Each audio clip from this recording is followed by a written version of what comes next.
Very good evening too. I'm Lisa Lorden. In our news, Prime Minister Motley summons transportation stakeholders to an urgent meeting. A direct flight now established between Barbados and Jamaica.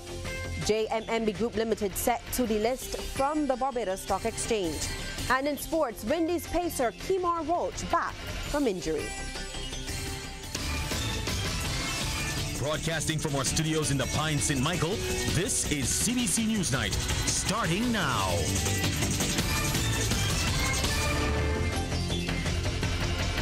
Well, in our top story, major developments tonight in the burgeoning bus fare and transportation saga. There are serious concerns about the way commuters are being treated by both the public and private mass transportation services.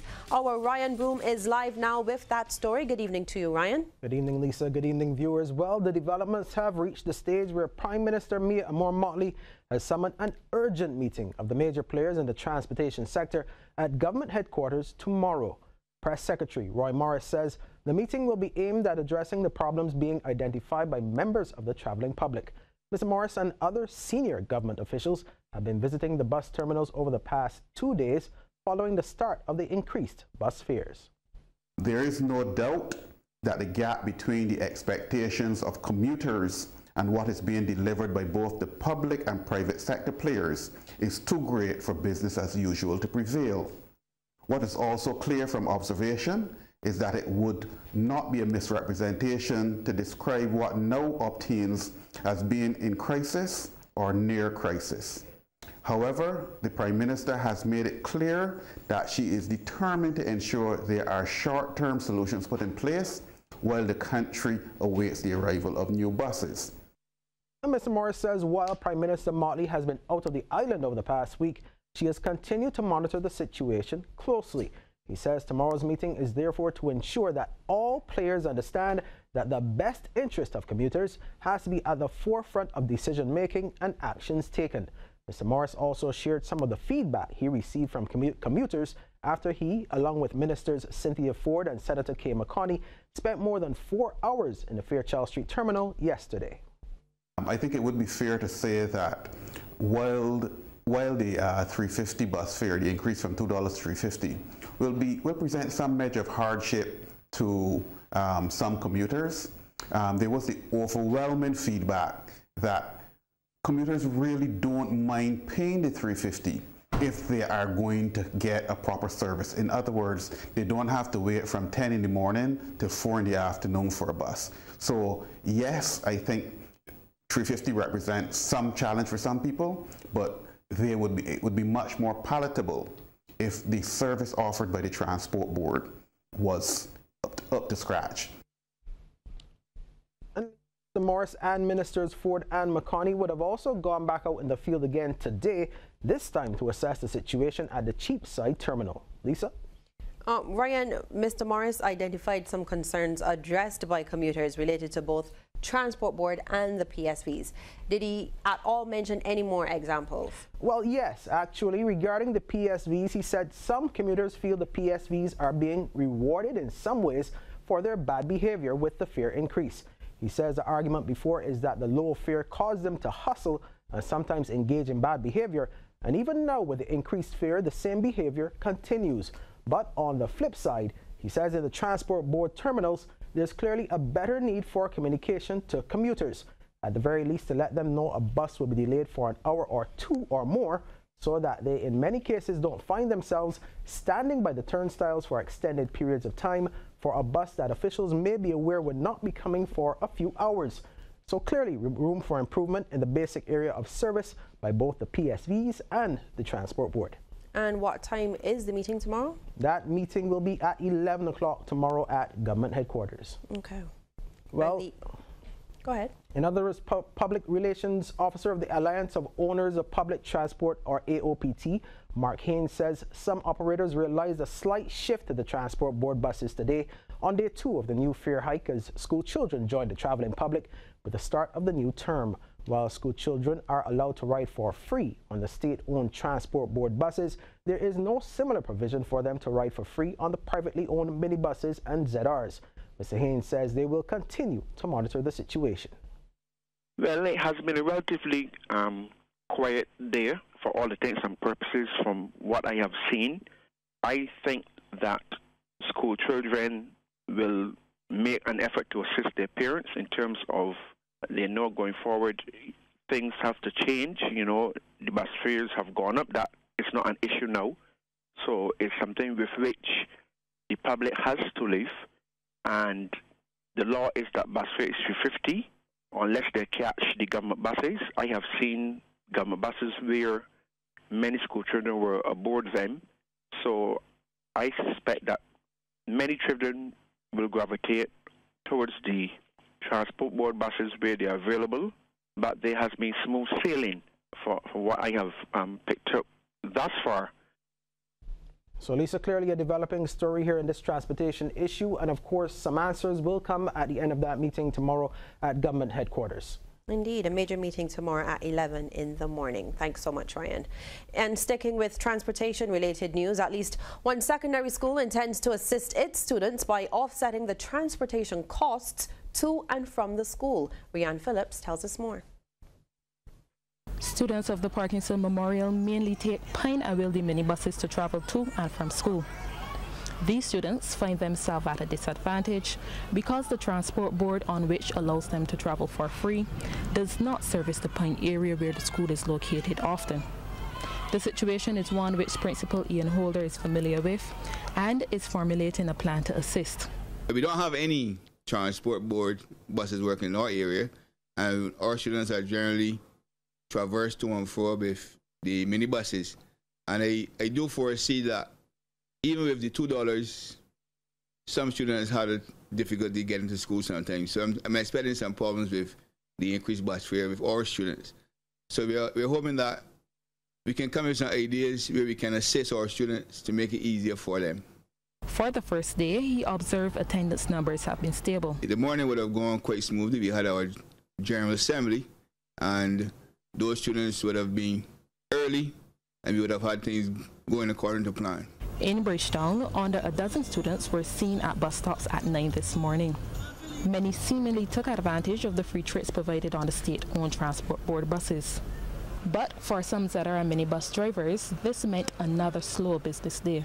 School children will wait on the blue bus because they wouldn't want to pay $3.50, and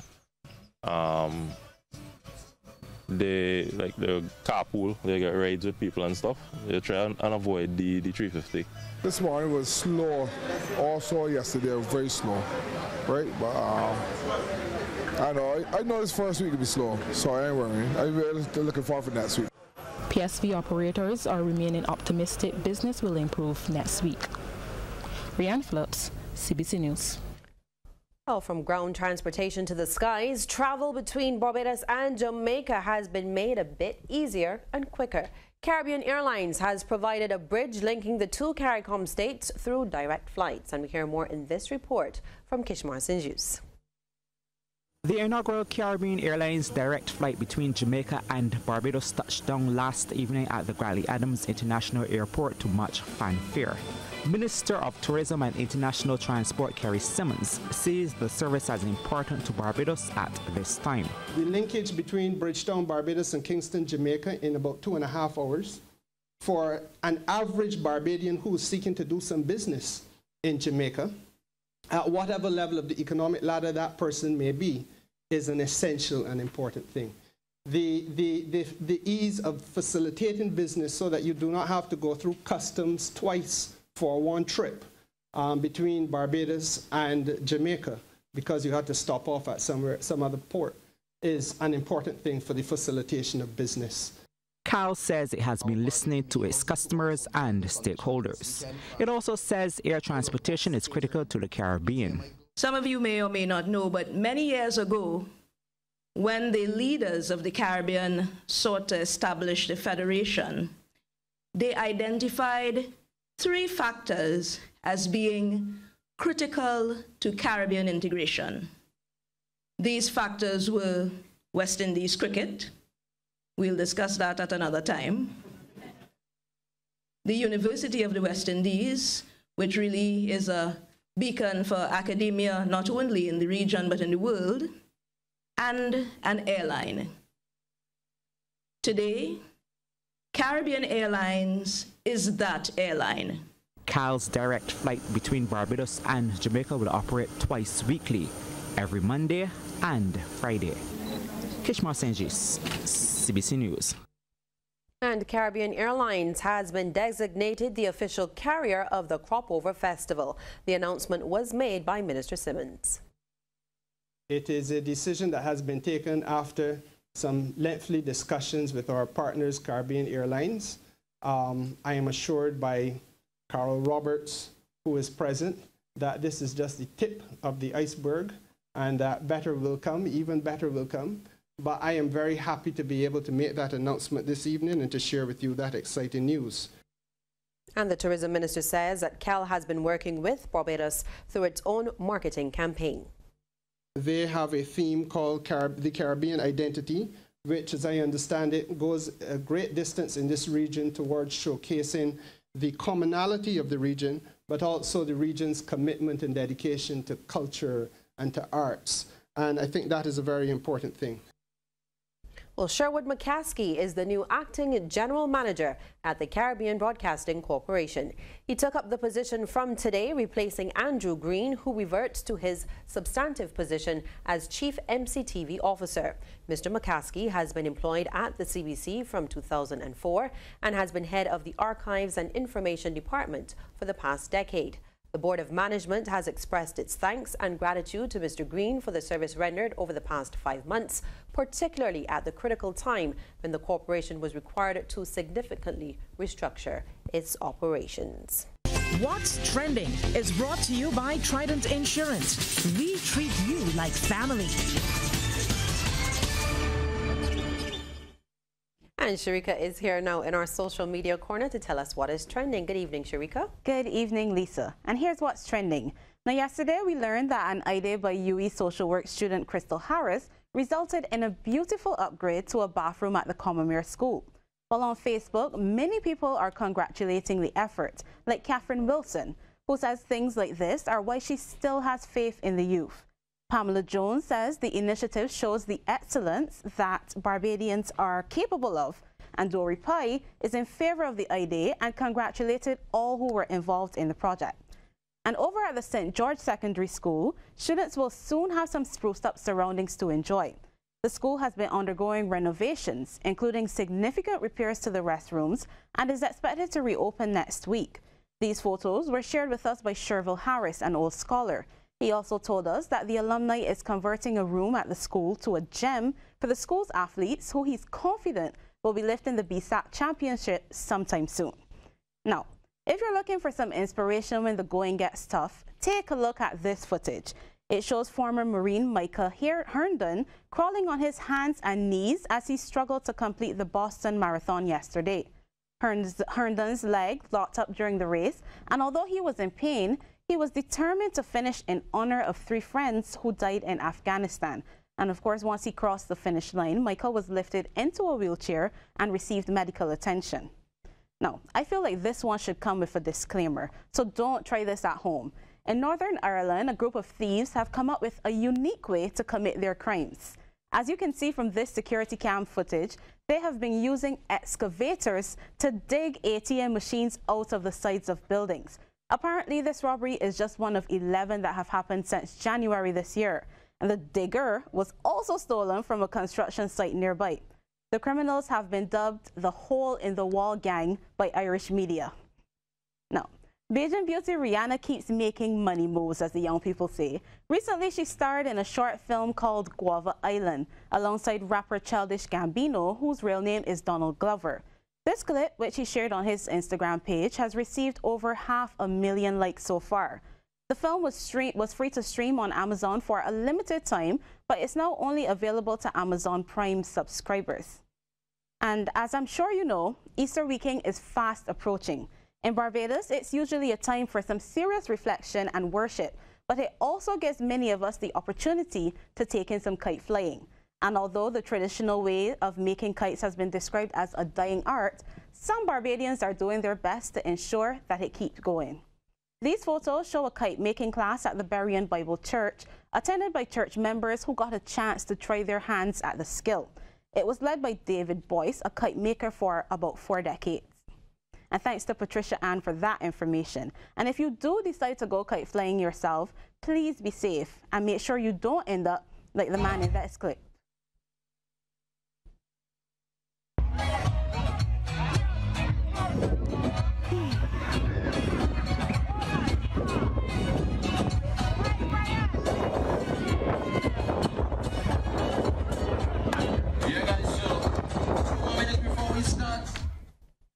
And just in case you're wondering, no, that did not happen in Barbados. That was actually Trinidad. And that's what's trending for this evening. You can find us easily on Facebook, Instagram, and by email.